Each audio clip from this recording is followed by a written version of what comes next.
gebe ein Zeichen, ne? Du gibst mir ein Zeichen, gut. Das lädt.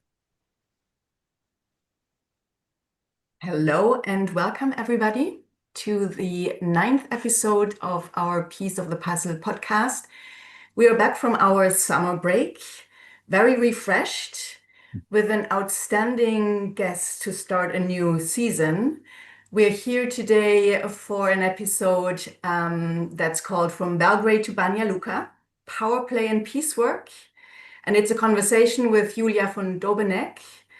Julia is a certified mediator and she has numerous really key experiences working in Germany, supporting the German government on setting up the mediation support team, on developing a mediation concept, and really also support Germany's involvement in peace process work. Very importantly, Julia is also a co-founder of the Women Mediators Network in Germany and a colleague of mine. And I'm really thrilled she has made the time to join us today. At the moment, Julia leads the Western Balkan work of the Robert Bosch Foundation. And so she's with us here today, looking from a mediation perspective at some of the current challenges in the Western Balkans. Welcome, Julia, and hello again, Pascal. Hi, Julia. Hi, Pascal and Katrin. Thank you very much for having me. I'm very much looking forward to this talk.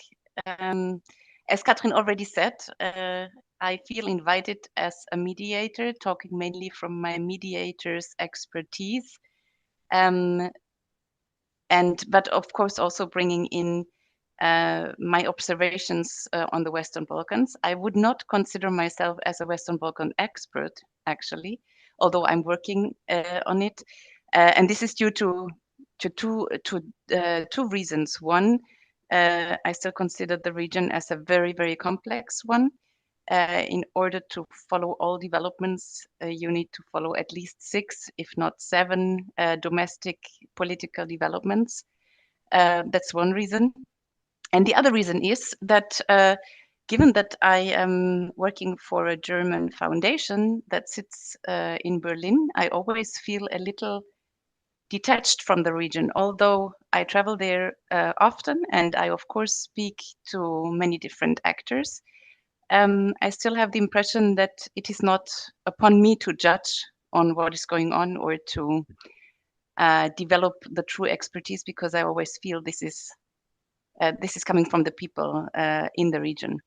So what I'm sharing here are my observations and my thoughts, but not some sort of expert knowledge, as a little disclaimer.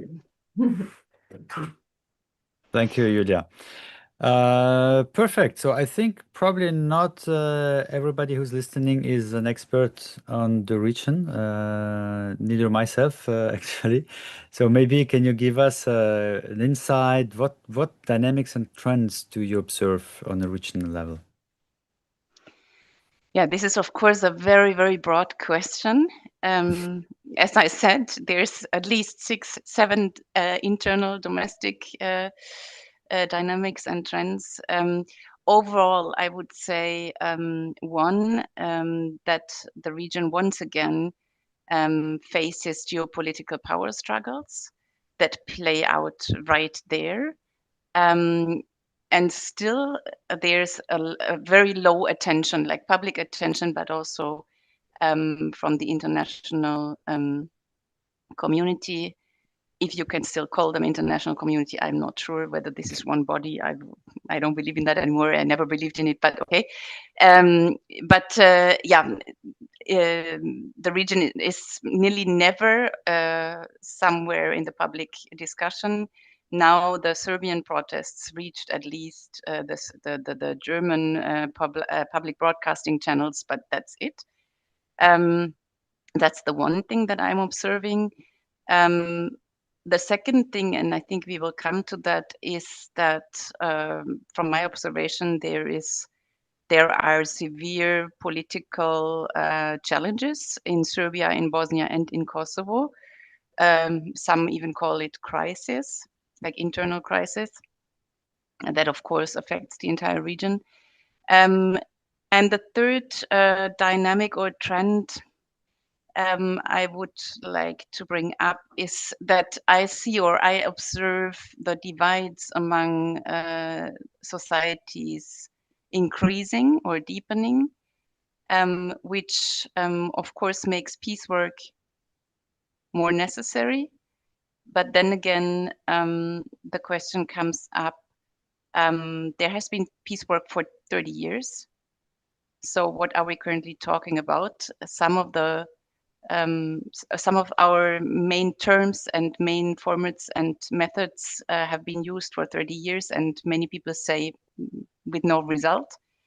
Terms are contested sometimes. So the question for me is, and maybe we can dive into that more deeper, also is how to shift from dealing with the past reconciliation perspective towards a more crisis prevention mode, right? Because I would say we are rather in the crisis prevention phase now, or it would be necessary to look at it from that perspective. And how do you do that change? Mm. Yeah, that was a long answer. So sorry, but as I said, Balkans is complex, and there's no easy answer to nothing. If I may, maybe on the first point, Julia, the low attention. Can you explain that? Do you know for yourself? Is it just because there's just so many conflicts going on, or is it just loss of interest in specifically in the region? That's a very tricky question, and I think there's no simple answer to that. But of course,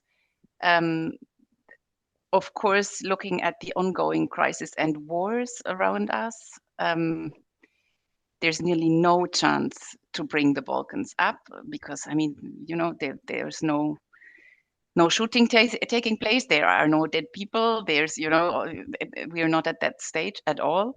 And if you compare, for example, the media coverage on Ukraine, now that Gaza has started, then you already see that Ukraine is not that much in the public attention anymore. And then why should the Balkans be? So it's, of course, that's one reason.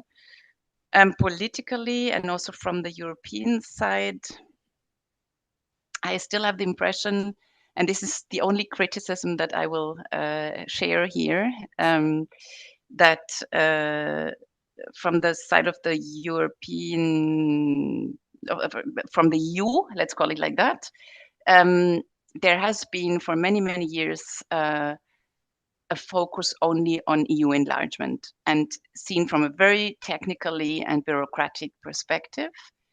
And I think this was a mistake. It should have taken much more politically. The approach should have been much more political, including all these, as I just said, right? Also the question, what do I do with societies that might still be deeply divided?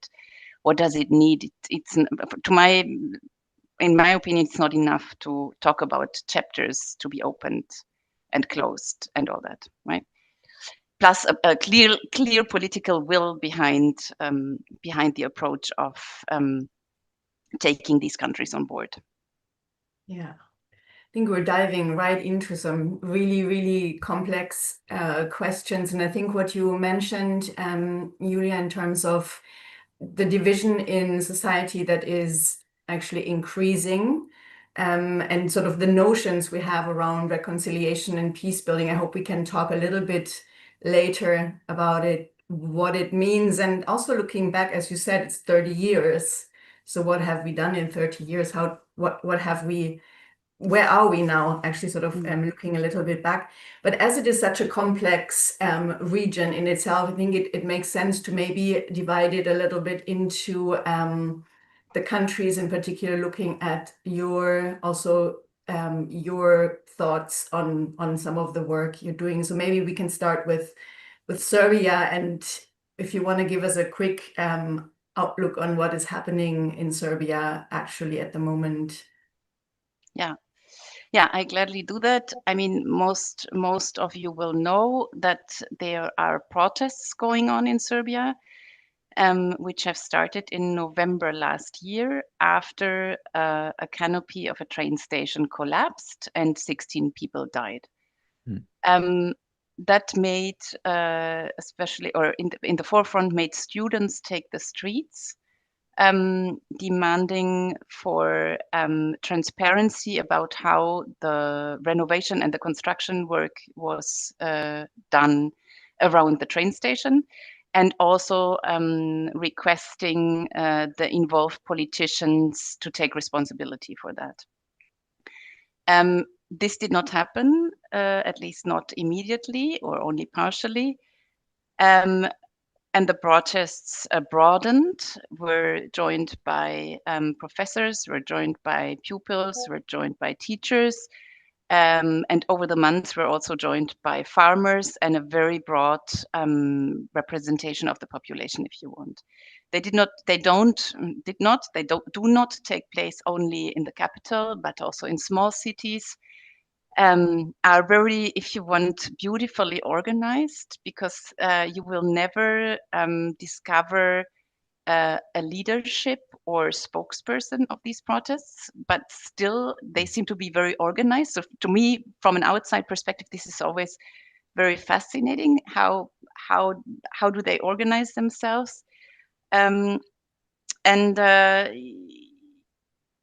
yeah, and also looking at the protest, or observing the protest, was something very touching, because they merely came out at the streets the hour when the canopy collapsed every day, and just gathered there silently to remember the dead. So I think this was very, very, very impressive. Now, and the protests have always been non-violent, absolutely, like totally non-violent, and for very long, many months, only requesting the responsibility for this breakdown of the roof. Then some students were taken into prison. Then the request to release them was added, and in May, the protesters also started to asking, or to demand elections. So since May, what they want has become a little more political. Still, I would not look at it as a political movement. And the government, as I said, it was mostly protested violently. Sorry. Only now, since I would say 3 weeks, it has become violent in some parts, not everywhere, but there was violence, and it's not always clear who is carrying this violence out, right? Sometimes, in some cases, it's students, but it's also heavy reactions from the police side. So there are injured people, there are people in jail, and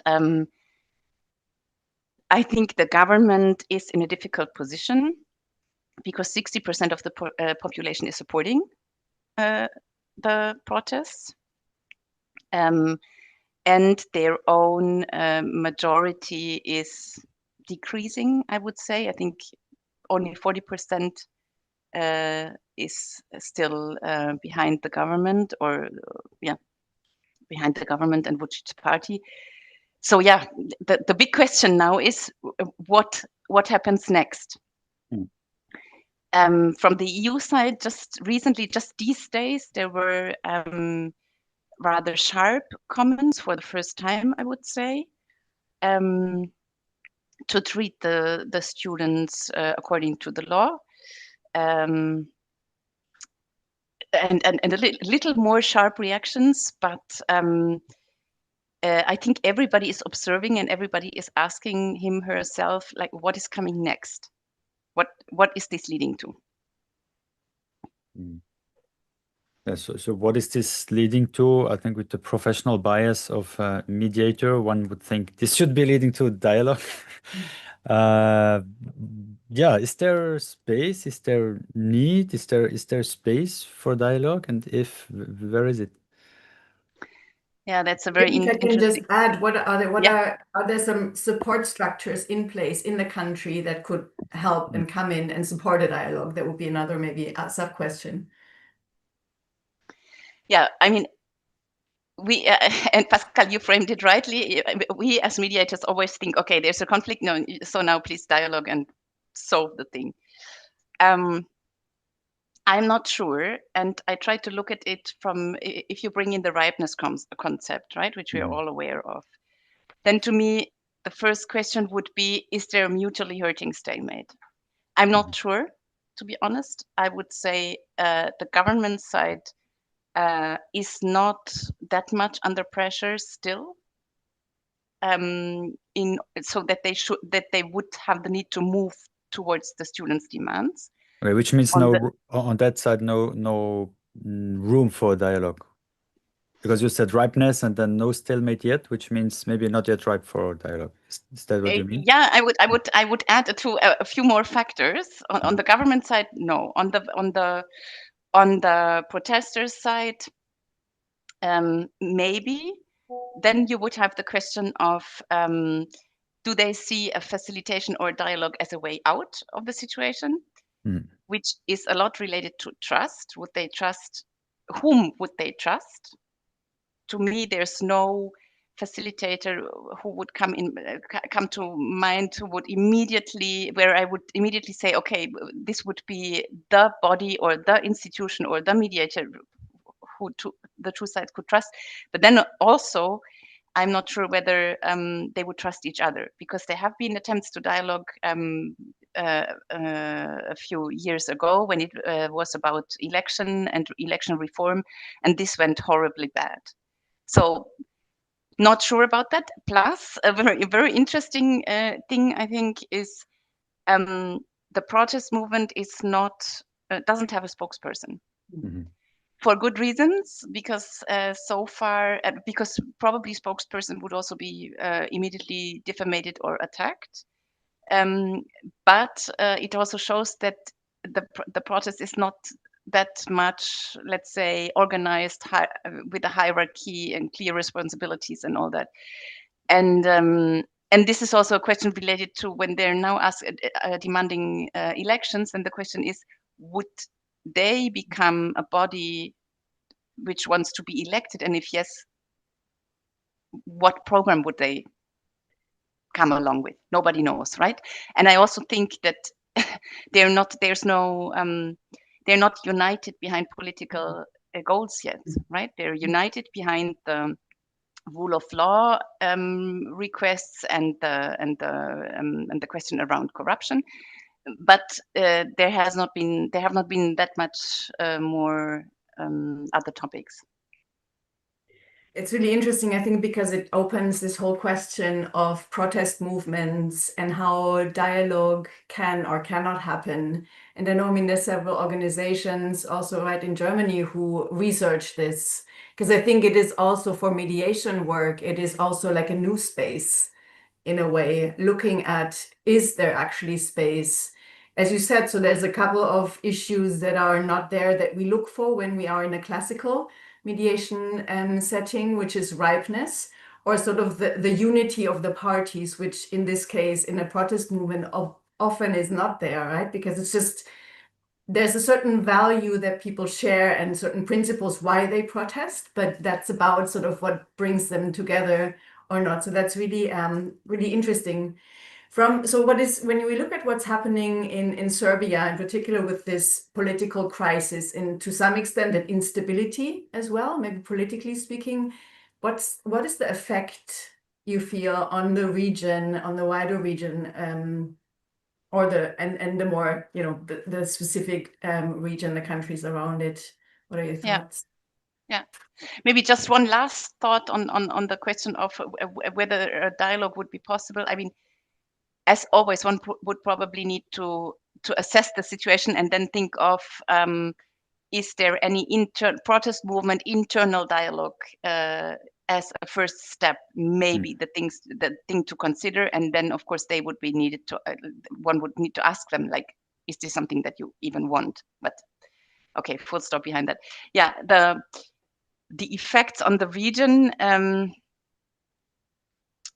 I would say the one of the main effects, of course, is on the Kosovo-Serbia question, or on the Kosovo or the Belgrade-Pristina dialogue, which anyway has come, I would say, to not a total hold, but which is operating in a crisis mode, or has been operating in a crisis mode for quite some time. I think there has nothing been implemented since 23, if I'm not mistaken. Still, many of the altogether, I think 90 agreements made are not implemented yet. And now, given that Serbia is in such an internal circumstance or condition, I think the government has not such a huge interest in delivering anything, or in proceeding with the Kosovo-Serbian dialogue. At the same time, also within Kosovo, we face a huge political crisis. I don't know whether you were aware of the fact that Kosovo had elections in February, but still no government, and we're in September now. Because there was the Kurtis party didn't get the majority, so it's very tricky to build a coalition. And I think the Constitutional Court had to intervene now for the fourth time on the work of the parliament to form a government, and they are now, I think, not allowed to do anything until end of September or something. So it's really, Kosovo is in a crisis as well. So also from Kosovo side, there's not that much process to be expected. And I mean, I can go on talk about how this affects the north of Kosovo if you want, because this is the main, from my perspective, like the main, the area most affected. But I don't know whether we want to go there, but yeah. So this is how the situation takes regional effects, but on the other way around, this regional situation, especially the dialogue with Kosovo you mentioned, coming back to the internal dialogue in Serbia, is this more supportive of potential dialogue in a sense that you have several conflicts, let's try to solve that one to get things easier, or is it more like things are too complicated, we don't touch anything? That depends now whom you ask. I'm not sure. I mean, I'm not sure whether the government side would say we do have a political crisis here. Probably not. So the question is, would they want to solve anything on that side? On that side, probably not. Like, not proactively, probably. Still, I cannot imagine that they get engaged elsewhere on solving something. Plus, of course, there's also the question of new elections, if they take place, how. I mean, some of the people taking the streets now criticized, and also the European Union and the OSCE criticized the last election results, saying that they were not, that these were not fair elections, and that the entire procedure around elections would need to be changed and reviewed and all that. So. And also, this is a major question: like, who would start such a process around reviewing the election and how they take place? Not clear, I would say. Yeah, I think Kosovo, Serbia, of course, is a really interesting conversation to have from a mediation and dialogue perspective. It would be very interesting to do that. So, I worked for the OSCE in Kosovo, and sort of looking at the north and what it means and what's going on in Serbia currently is super yeah, really important to discuss. But I think for the sake of time, I know that you also have a perspective on Bosnia and some of the things that are happening there. So I think it's probably good to move to Bosnia in particular, and you can tell us a little bit what you observe there at the moment.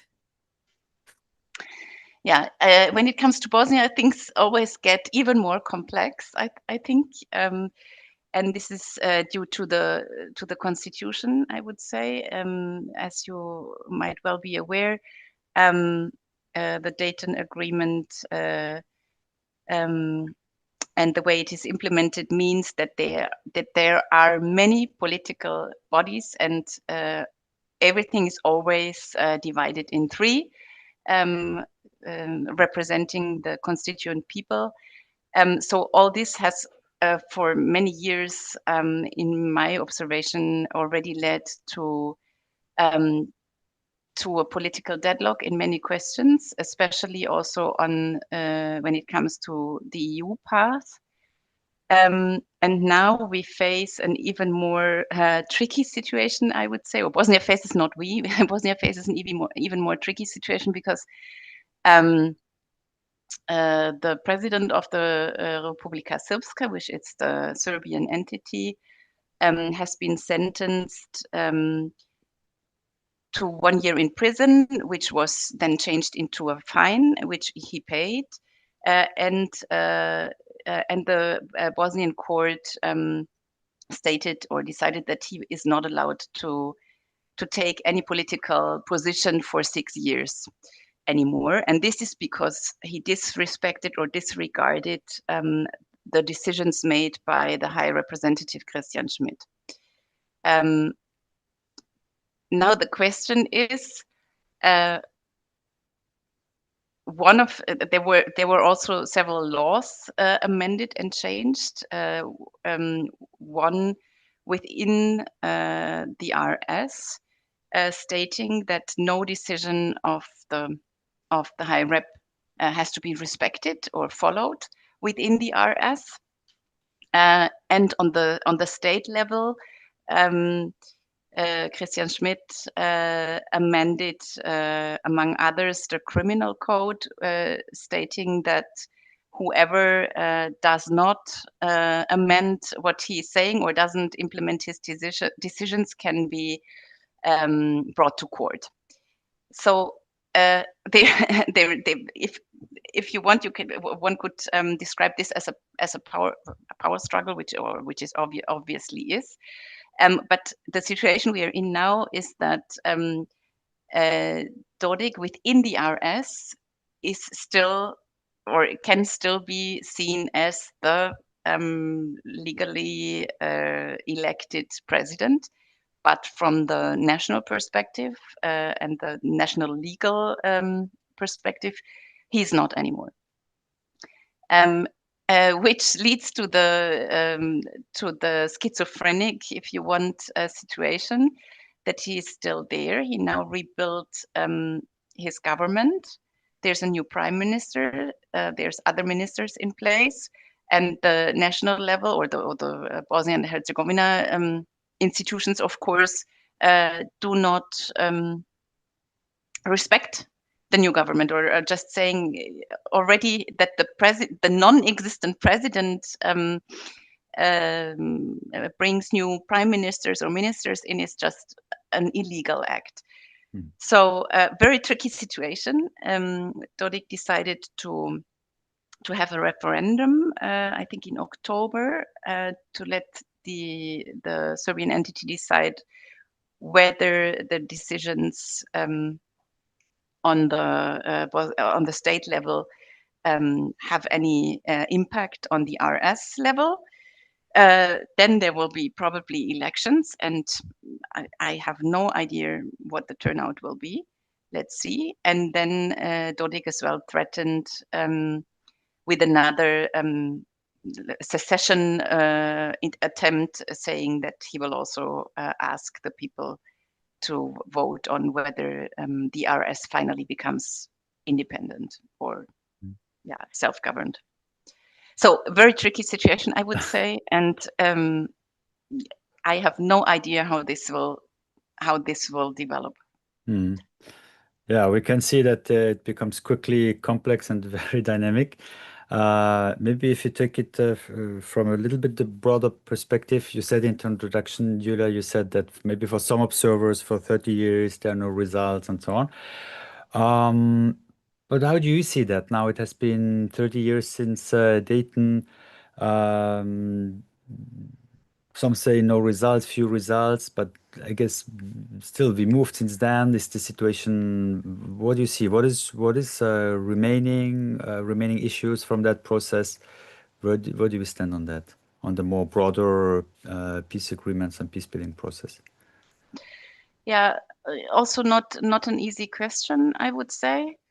I mean, Dayton was an agreement to end a war, which happened. We do have a country with a constitution, with different bodies and all that, and there hasn't been another breakout of war. So if you want to look from that perspective, I would Which, say, in average, on many peace agreements is already a success, because I think more than half of the wars break out again after a peace yes, agreement, which so yeah, Exactly. Yeah, I think I would it's add a that kind of that a success. Dayton is yeah, still considered a success, right? Yeah, yeah, yeah. But then again, it absolutely depends on how you look at it, right?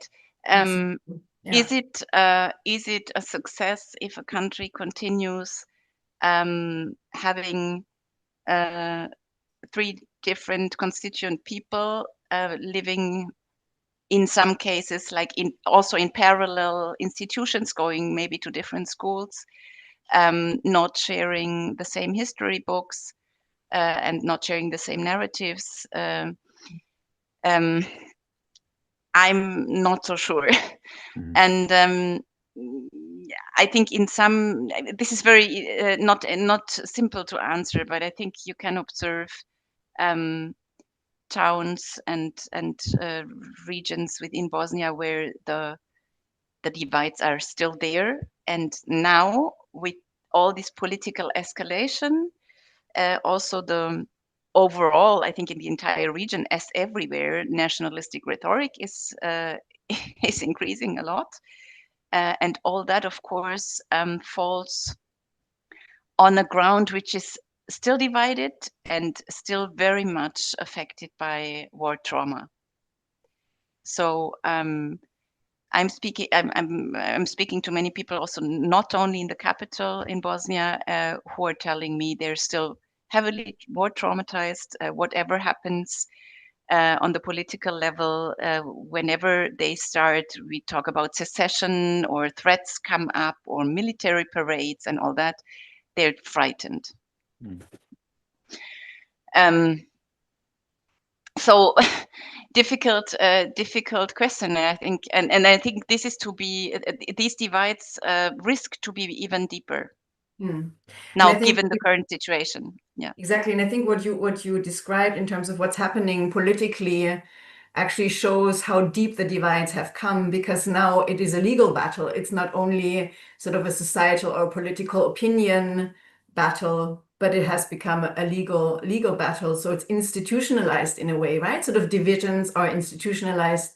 And I think sort of the maybe those experts that challenge Dayton criticize it for exactly that it sort of institutionalizes ethnic divides, and then the ethnic divides are being instrumentalized politically, which is very easy to do in a setting like this, right? yeah. So yeah, this is highly complex. It would be really interesting to hear a little bit now about sort of the work that you can do in a situation that is as complex.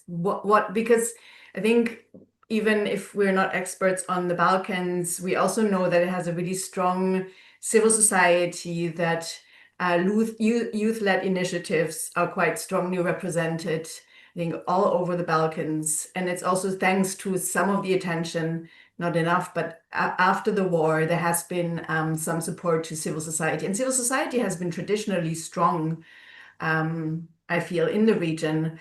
So what is currently possible? What do you see is actually possible in terms of, well, let's not call it mediation work, but maybe dialogue or peace work more broadly, and then maybe we can then also dive into the whole, the labeling of things. But what are some of the really good initiatives happening these days? Yeah. Well, I think what is certainly necessary is still to keep up a political dialogue maybe behind closed doors among the parties in Bosnia. This is something that I still believe is important, but has become a lot more difficult now, given the escalation. But I think that would be something necessary.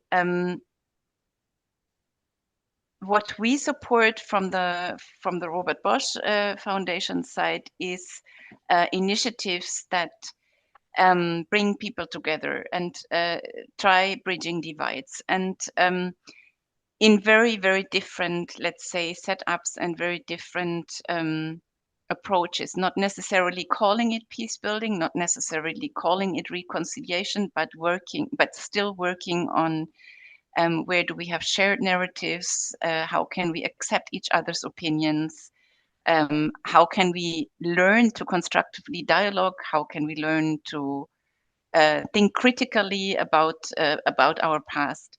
And these are initiatives that we are supporting. But these are all existing initiatives, and maybe I should add here that our approach is a very strict, locally led approach. What do I mean by that?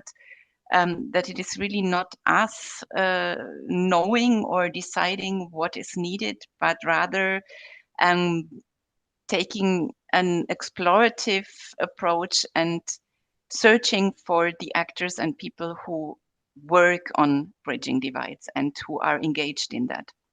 And sometimes this can be that that an initiative brings together people who care about their river because the river is polluted, or there is power plants built around the river that affect the environment, and they gather and come together and jointly protest against them. They are joining, and these are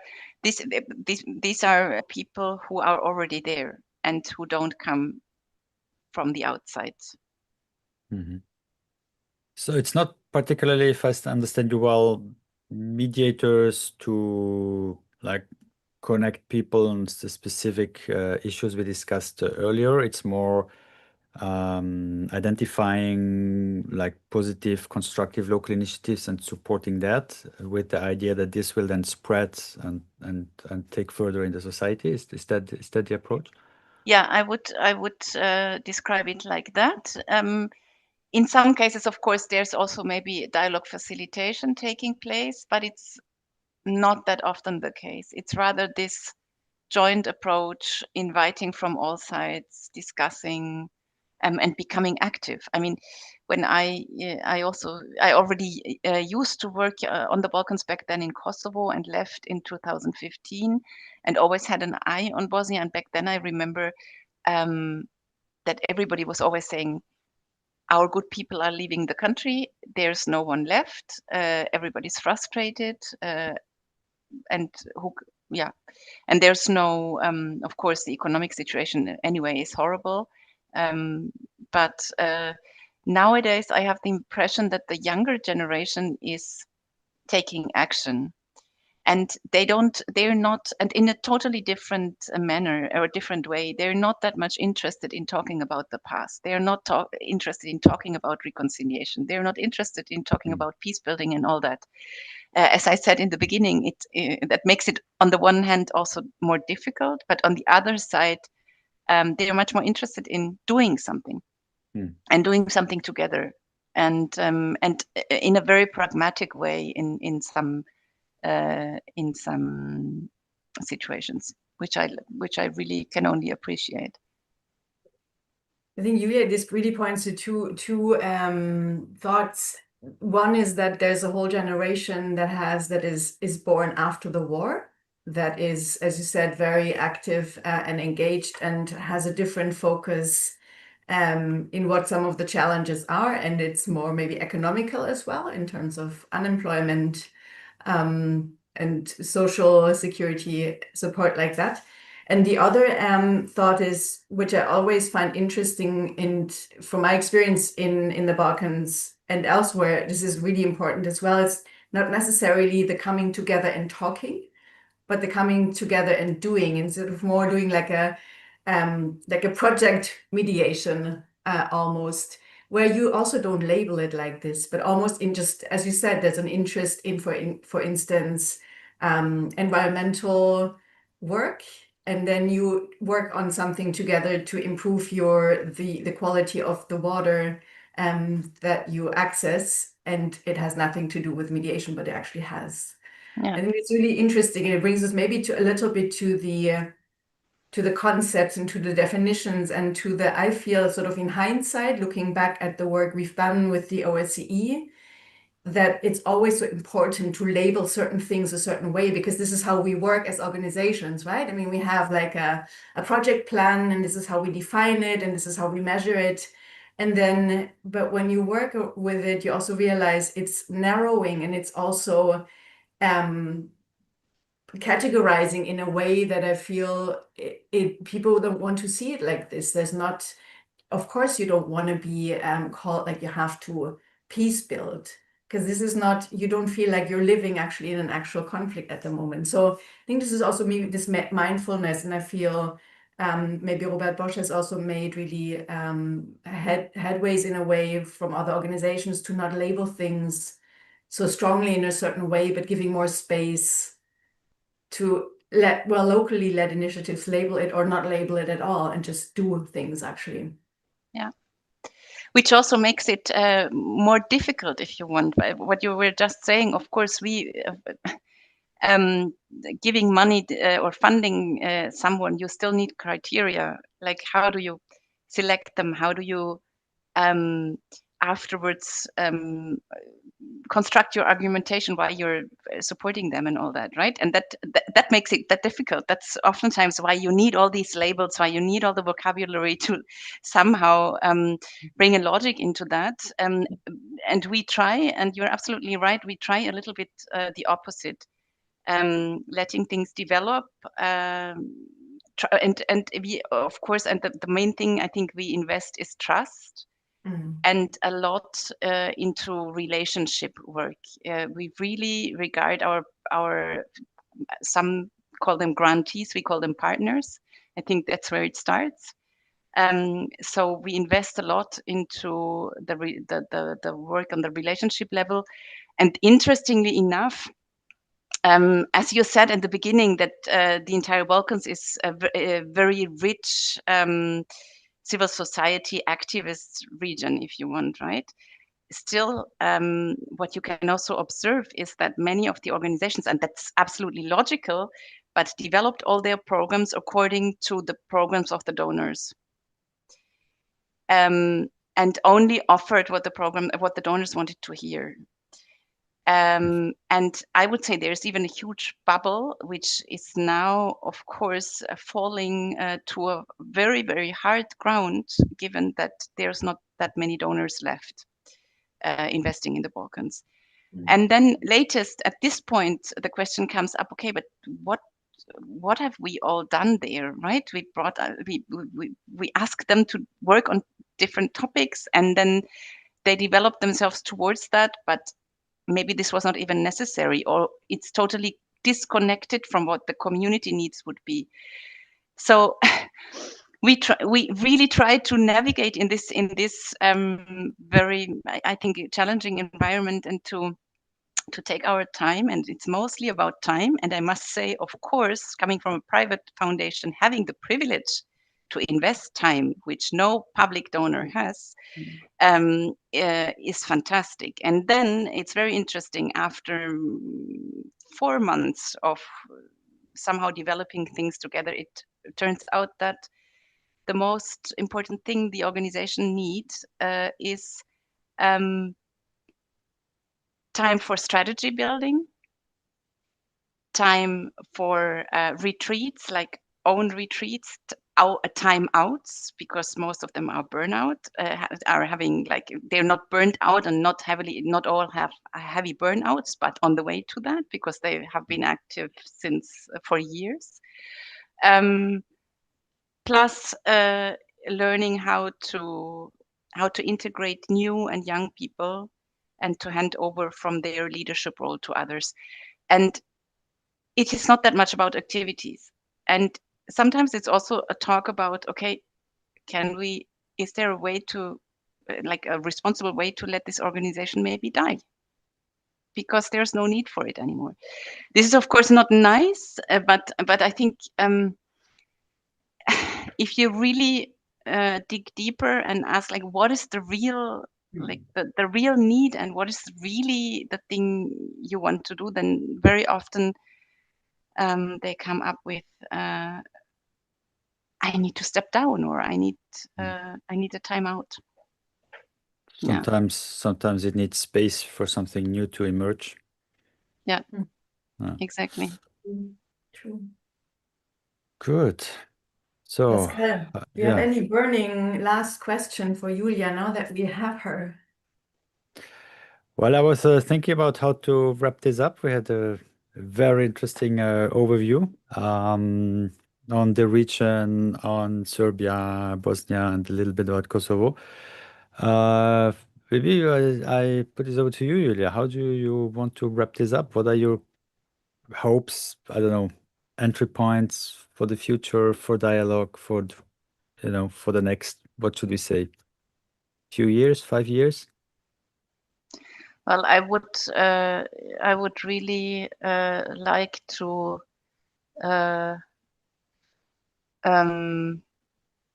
address at least the Europeans' attention more to the Balkans because it's our neighborhood. This is not only a matter of whether they will be members of the European Union or not, but it's our direct neighborhood, and what is going on there, of course, affects us a lot.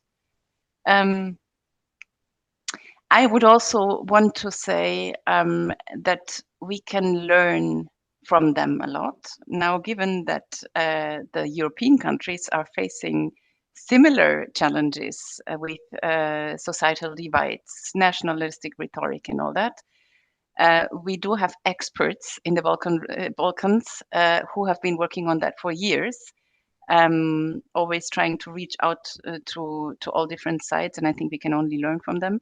So I always tell my colleagues from the team inside Bosch working on democracy, let's bring in the experts from the Balkans because they know. Yeah, and I would maybe leave it here. I think there's a lot of work to do still, and I hope that there will be actors who do have the courage and who also are capable of really reaching out to all sides, because that's not easy in the Balkans, but it's necessary. Yeah, I hope the EU will hear your call, and maybe not only the EU. I definitely think there's more attention needed, and I think you pointed out what I sort of one of the takeaways for me, Julia, right now is something you said at the end, which always comes up in mediation, but now it came up again, and I feel like it resonates so much that you said, it's not so much about the activities, it's about the trust and the relationship. And as we also know, this takes time and this takes commitment, and this is not a linear process. And so I hope that we all keep that in mind for our work wherever we do it. Yeah, very necessary. It was great to have you, Julia. Thanks a lot. Thanks for your work. Thank you. Thank you for having me. It was a pleasure talking to you. Thank you for taking the time, Julia. I know it's really an intense schedule that you have with everything going on. And as I said, also, being one of the co-founders and a really like a strategic mastermind behind the Women Peace Mediators Network in Germany. So I'm really grateful for your time here as well. Thank you.